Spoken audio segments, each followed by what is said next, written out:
Hey, what's up guys? Today I'm going to be showcasing you guys the Plunder Patrol list that I took to first place at the Rogue LCS this past weekend. Plunder Patrol has been one of my favorite archetypes, and being able to showcase off this deck is really like an honor. I think this deck is definitely underrepresented, but as you will see, this deck is super strong in the Rogue meta, even though it has bad matchups against Zodiacs and Advanced Dolces. But for the most part, this deck is generally very good, and I'll explain to you guys my card choice, and then we'll go over one of the replays, which I think is really good to like learn from in order to understand how Plunder Patrol works. So without further ado, guys, we're gonna jump right into the profile. First, I play 3 Bluebeard, 3 Golden Hair, 3 Redbeard, and then 3 Whitebeard. So you have to play 3 of all of them just for consistency's sake. Bluebeard is really good, even though he doesn't seem like it, because it lets you essentially make Bahamut into Toad, but also because it lets you like if you discard the Bluebeard for, let's say, Mork, you can go Mork, discard Bluebeard. Mork searches first, so you can search like a shipping or the shipyard, and then you can trigger Bluebeard to discard the shipping, draw 1, and then so instantly you went like +2 because you removed a card on the field through Mork, you added a card through Mork, and then you discarded the same card that pluses in the grave to draw another card. So it's just like so good.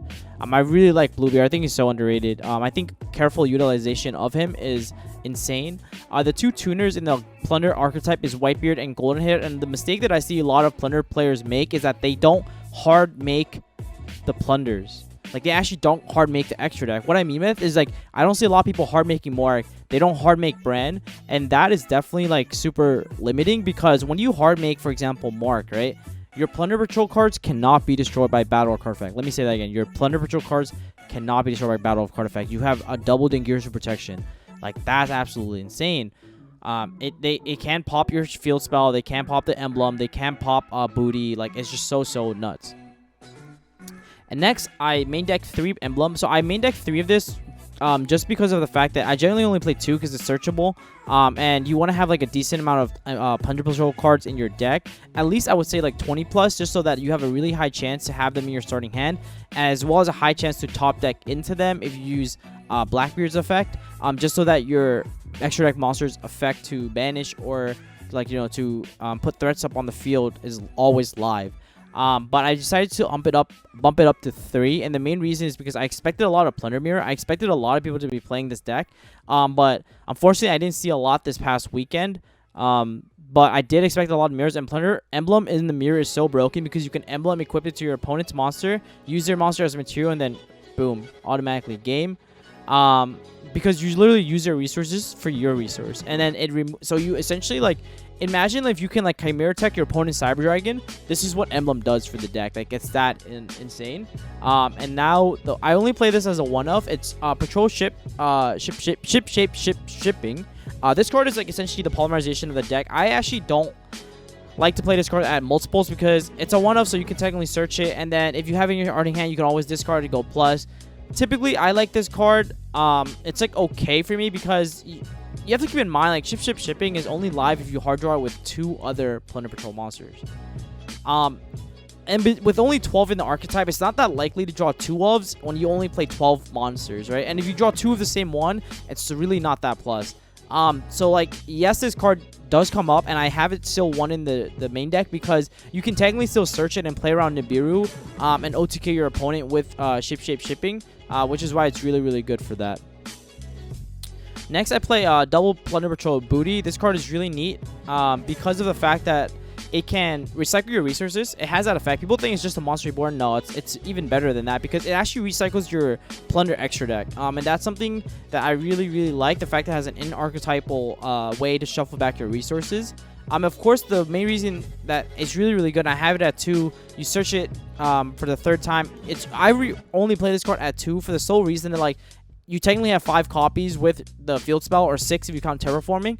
And then the booty is also like a card it becomes more valuable if the opponents don't have attributes. And I expected 50-50 to play against Zoo and like Madolches or other matchups that have like attributes, or Trap Tricks that have attributes that don't match what I'm looking for.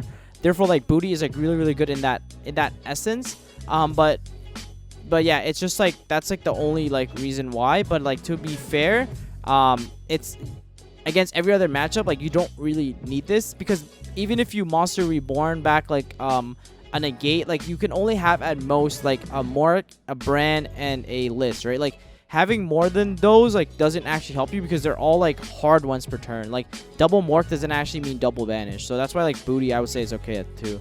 Then you play like literally the best card in the deck, the Shipyard. This card is like literally so broken, and like if you make use of, like, this is why I always advocate reading the entire card text, because a lot of people do this, and I think it hinders a lot of like people's performance.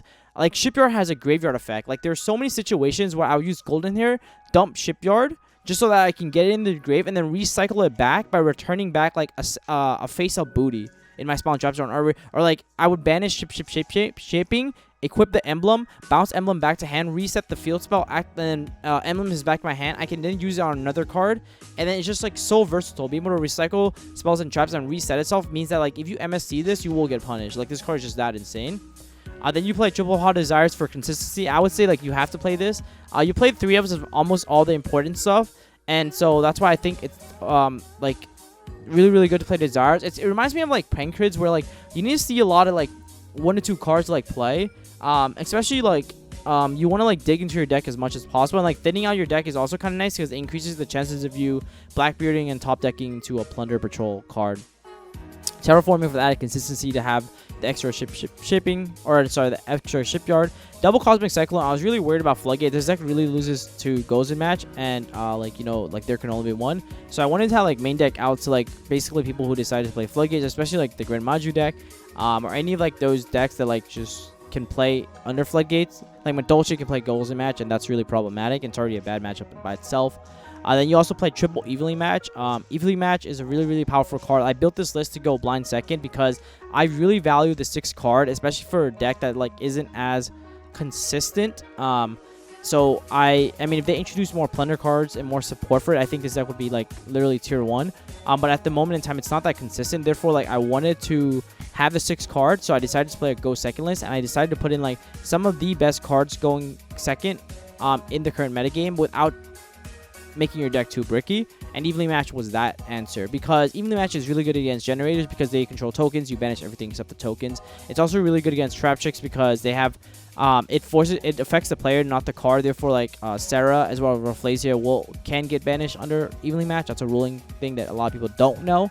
Evenly Match is just overall like even amazing in the mirror, right? Because we don't really have like Solemn Judgments or like any of those like really insane cards to like play around Evenly Match.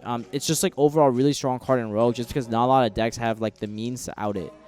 Then you play in terms of like the best hand traps in Rogue, it's Ashe and Ogre. So Ashe is because it's generically really good against any Rogue deck, but Ogre even better this format because it's really good against Rogue deck like Zodiac. So like they get really punished if they try to like use Thoroughblaze effect. And then also like Numerons were legal this format or in Rogue format, so like I wanted to have the Ghost Ogre to out essentially the field spell, and so that's like one of the main reasons why I played this.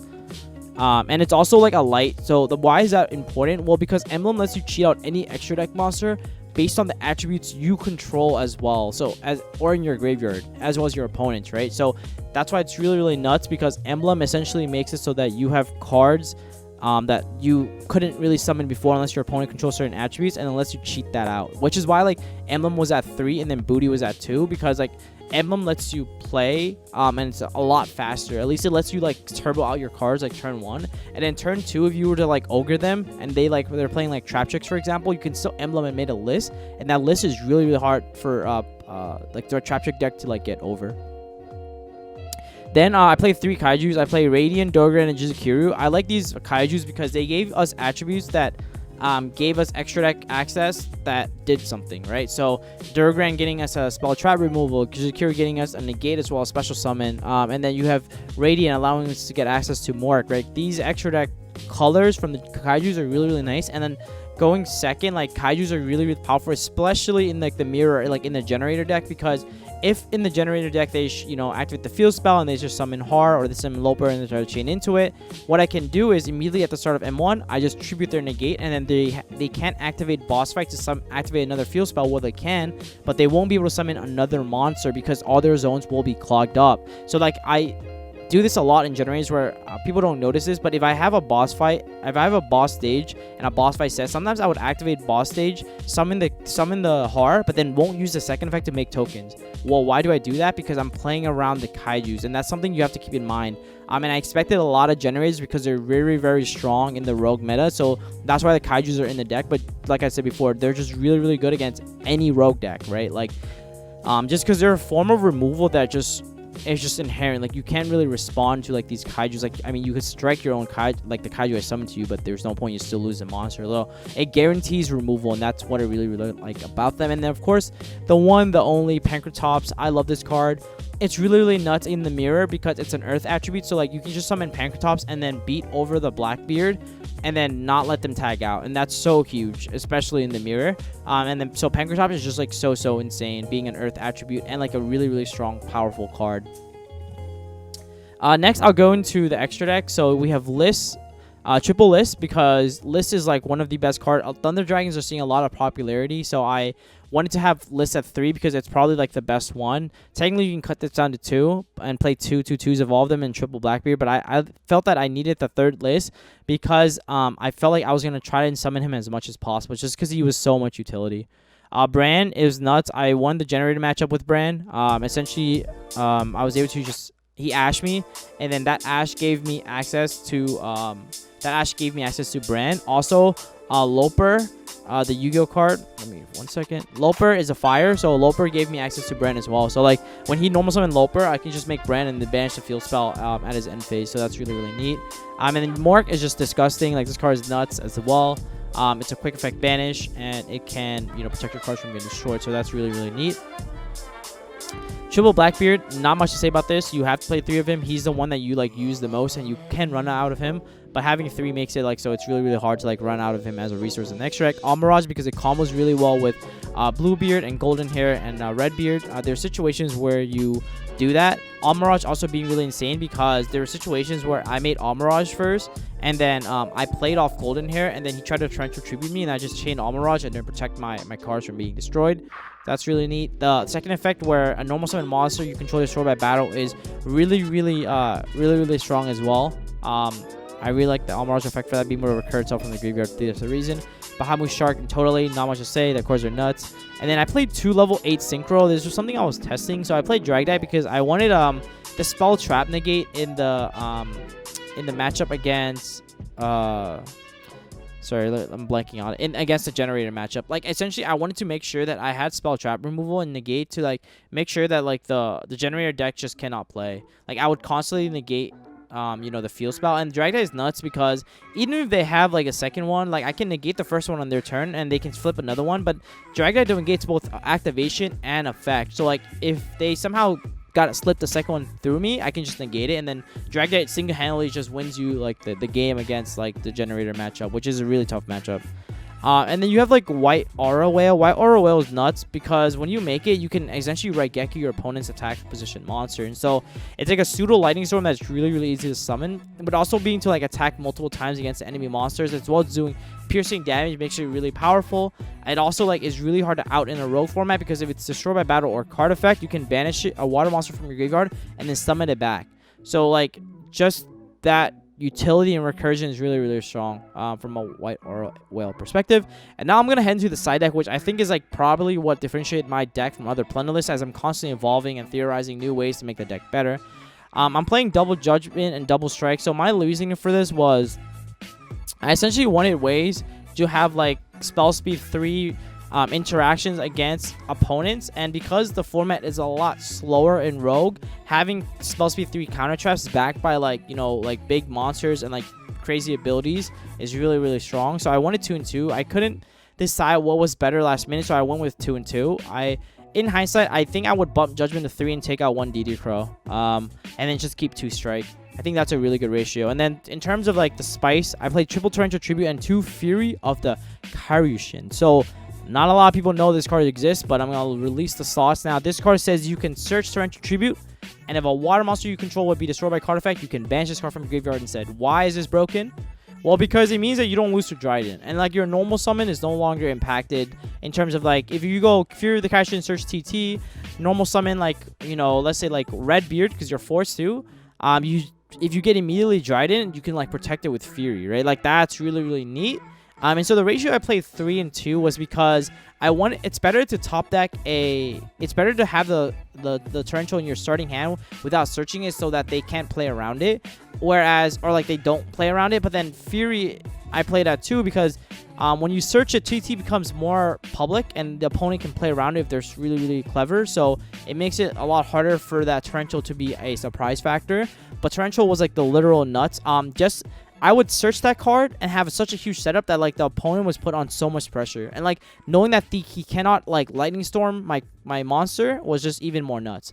Like that's how good Fury of the Kaishin is, right? So I might bump this up to 3. I'm not sure yet. I just didn't want to brick on this card because it is a hard once per turn. And I figured 2 was like the magic number while playing 3 of the TTs. Because Torrential Tribute in Rogue format is really broken. Like your opponent doesn't have the same type of recursion in like from a current metagame perspective, right? Like if I Torrential Tribute like a Zodiac board, it's really hard for them to get those resources back, right? And the same concept for the Plunder deck. If you just Torrential Tribute them, it's really hard for them to come back. I actually played around Torrential Tribute by making Mork. That's a really cool outplay I did. Then I played Double Twin and Cosmic. So the reason why I did this is because I wanted 5 sort of like spell trap remove for going first against like back row decks. I really respected back row decks. Like I was just really afraid of floodgates, and I was really afraid of like all the floodgate trap holes and like the trap trick decks. Like I just want to have outs to that as well as outs to like the generator list deck, because like if I top like Twin, Cosmic, any of those, I can like hit the field spell and like feel more comfortable. Because if the field spell resolve, it's really hard for you to win. And then triple DD Crow. So my reasoning on DD Crow, which I think I should have played Lancia, was essentially DD Crow being a dark hand trap means that you have access to Mork turn 2, even if your opponent was not playing I guess like a deck that an attribute that doesn't have the ones that are met by for the Plunder deck. And then DD Crow just being really versatile. It's like it's really strong in like the Plunder matchup. It's really good in like all the rogue decks like suffer from DD Crow if you time it correctly, especially because not a lot of people play around DD Crow in the rogue format. So I really like this card. I think it's super underrated, but the reason why I said I wish I played Lanciers instead was because Lancer is very good against like Thunder Dragons, and that's like been seeing increasingly popularity. And thankfully, Titan is not that hard for my deck to out because I can easily chain link 2 to any of the quick effects from Thunders, as well as the fact that I can just easily banish the Titan with Morik, so I can out that card. But that's pretty much it, guys, for like the deck profile. And now we're gonna get into like a gameplay where we can evaluate some of like the mechanics of this deck. All right, guys, so today I'm gonna be showcasing you guys replay between Yusuf and I. This is a really good match, and it showcases you guys some like how is Plunders able to OTK, as well how does it fare against Grand Machu's probably one of the a really strong deck in like the rogue meta. So this is actually in top cut. We're in top 4 right now, so I figured I'd showcase you guys this profile. He made me go first because we're both go second decks. He drew kind of broken, as you can see here. Grand Magi in the starting hand. Insane, man. Anyways, I start off with Terraforming, and then I'm going to use Terraforming effect. I'm sorry, Shipyard's effect to discard the Redbeard to search the Whitebeard. And then at this point in time, I technically could have searched Booty and then activate Booty to bring back Redbeard. But then I was really afraid of like, okay, if he has back removal, I just literally lose. And then I'm like, okay, I have a Redbeard in hand, so I want to keep as many cards in my hand unknown as possible. So I'm just literally going to go normal summon Whitebeard, pass.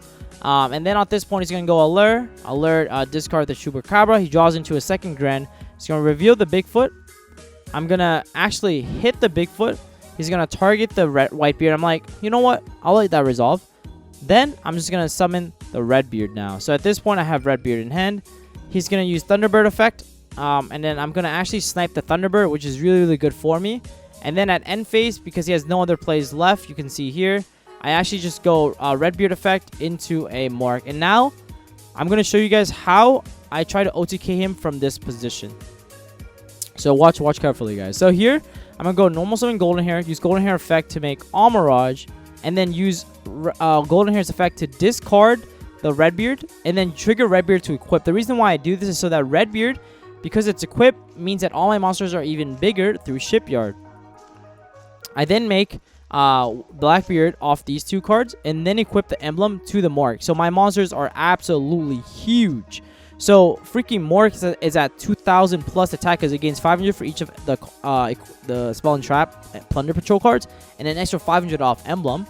Then I attack with Blackbeard, which is at 3,100, and then I'm just going to use Blackbeard effect to summon another Mork, and then attack for another 3,000. So that's just game. Like, literally, this deck is nuts. Like, it can OTK really easily once you have access to the field spell. So that's really, really strong. The only other thing that's really, really cool is that, like, what do you call it? That because he gave me Dark Monsters, like, it just made it easier to OTK under Blackbeard. But it's also because I played that under 5 summons. I don't know if you guys caught that. That was all under 5 summons, right? Like, it was Hair, Amaraj into Blackbeard. So that was 4 summons. Like, it was normal summon Hair, make Amaraj, bring back Hair back, and then make Blackbeard. 4 summons. One to Battle Phase, so I can use Battle Phase Blackbeard effect, and then just game him so he can nib me. So that's another cool interaction. So we win game 1 there pretty swiftly. And now he's going to make me go first again, which I was definitely prepared for. So I had Cosmic, Shipyard, Whitebeard, Emblem, and then Golden Hair. He plays Floodgates in his deck, so I was really afraid of Floodgates. So I wanted to have Floodgates, or like way to out his Floodgates. So there, I'm going to go Shipyard, and then I discard the Cosmic Cyclone here. So why I do this is because I'm going first, and if he does have some sort of Floodgate, it's not going to be as much impact as because I'm already going to be setting up a lot of advantage. So what I do is I go normal summon Hair, normal summon Bluebeard, and then make Toad. Here's why I decided to make Totally, guys. The reason why I decided to make Totally with this hand was because I wanted to play around Evenly Match, and if I wanted to commit to a big-ass board, I wanted to make sure I don't auto-lose to Evenly Match. So that's like essentially the main reason. And then I'm going to use Golden Hair's effect to discard the Whitebeard, then summon Golden Hair, then trigger the effect to make Redbeard. And then at this point, I essentially have up to 3 forms of interruption, right? So the first being Redbeard to get a Mork or Liss, Blackbeard, Mork or Liss, or Brand, depending, and then 1 Totally negate. So just a lot of advantage off there. He's going to activate Trade-In and discard Ogopogo. I immediately negate this because I was really afraid of it. And I actually reset it because technically I did side Kaijus in. So the trade-in could actually be really helpful if I top deck a Kaiju where I can just trade in the Kaiju. Because all the Kaijus I decided to play were level 8s except for Jizukiru. Because Radiant and Dogran are both 8s. So that's like really, really cool interaction. Anyways, he's going to trigger Ogopogo. And then I'm going to trigger Toad to add back Whitebeard. Which is nuts. That's why Toad is really nuts. Because now I have more can discard White. So that's really, really cool. He's now going to activate Desires. And then with the Desires, he's going to essentially get... there can only be one in Pankratops. He's going to summon the Pankratops, which is a really good top deck. Then he's going to discard Bigfoot off of the Danger Response team. Draw a card, put the Response team back at the bottom of his deck. And then trigger Bigfoot to target the Blackbeard. But I'm going to chain Blackbeard's effect.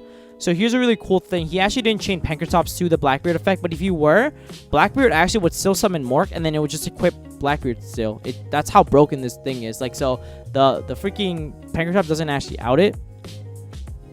And then I draw a free card.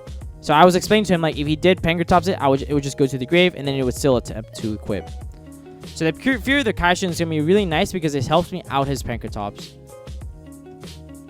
Next, he's going to roll. And then I hit the Ogopogo, so it doesn't trigger, but he does summon the bird, so he gets to draw for free. He's gonna declare an attack on the Redbeard, and then therefore I chain Redbeard effect to summon the Mork, and then I let him beat one of the monsters because I'm like, look, at the end of the day, I still have another Mork, so I'm chilling. But what I'm gonna do is I'm gonna use Mork effect and banish the Thunderbird, actually, believe it or not. And then he's going to chain Pank to pop it, which lets me search shipping, and then Whitebeard triggers to summon, actually, another Redbeard. So that's really, really neat for me. And then I'm going to draw for turn. So immediately he's going to flip. There can only be one. And now I keep thinking, how do I out that? But that should be fine because I search Torrential Tribute here, and then I set TT.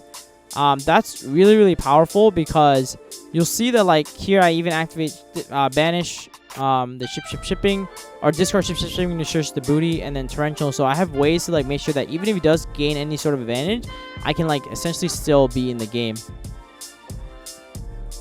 He's gonna top deck Phantasm. It's really bad. He's gonna activate another Desires, try to draw 2 cards. He drew Allure and Bigfoot. That's really, really good.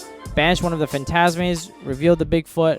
I'm actually gonna hit the card destruction, which I'm not sure why he didn't just activate card destruction, and then just, I guess because he He wanted to not hit the Bigfoot and then activate card destruction so Bigfoot resolves, because discarding double Bigfoot is really bad. He got really unlucky. He drew a lot of the Phantasmes. So I'm gonna roll again, and then I hit another Phantasme. So I'm like, and then on resolution, I automatically Torrential Tribute this, which I'm gonna then use Fear of the Kaishin to protect my own monster, because I plan to tag this out into a Mork. If I somehow get rid of, there can only be one.